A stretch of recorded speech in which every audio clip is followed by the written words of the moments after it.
one thing on the gun control bills. So the press conference was at 10:30 this morning.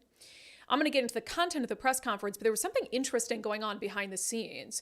So I read a tweet saying that the Capitol was going to be on lockdown. I mean, just not open to the public until noon, out of an abundance of caution while these bills on gun control, including a ban on semi-automatic assault rifles, was signed into law. Right. So, of course, when I saw that, I said, gosh, was there a threat?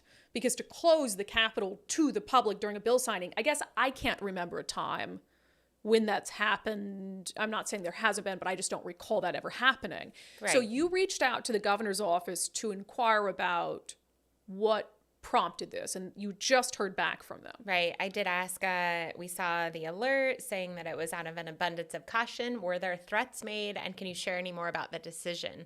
And the response I got was the closure was out of an abundance of caution to ensure the security of those on site during the bill action this morning.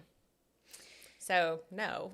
I mean, I take that to mean no, there wasn't anything specific. Now, if there was, I would hope that they would at least suggest it to not leave us like flailing in the wind, because how that strikes me is fear-mongering. If there weren't any specific threats toward this bill signing or an issue, it strikes me as fear-mongering because they're signing bills that are going to take people's constitutional rights away to own certain types of firearms, that they're almost fear-mongering to say, we're worried somebody would come shoot up the bill signing. Right. Because people that are opposing this are so terrible.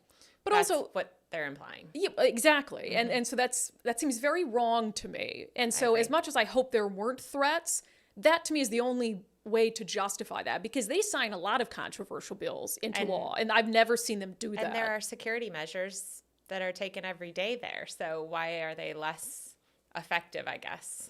Right? Well, I mean, you can walk into the Capitol whenever you want, presumably, but they're saying you can't for this period of time. And so I just don't. And I'm curious your thoughts if you're consuming the show live today, if you want to share your thoughts on Facebook, YouTube, Patreon, or Locals, as to whether that also strikes you as odd, that they would, out of an abundance of caution, because you're signing bills related to guns, close down the Capitol from being accessible to the public if there's for no reason. No threat. Right. It's a little odd.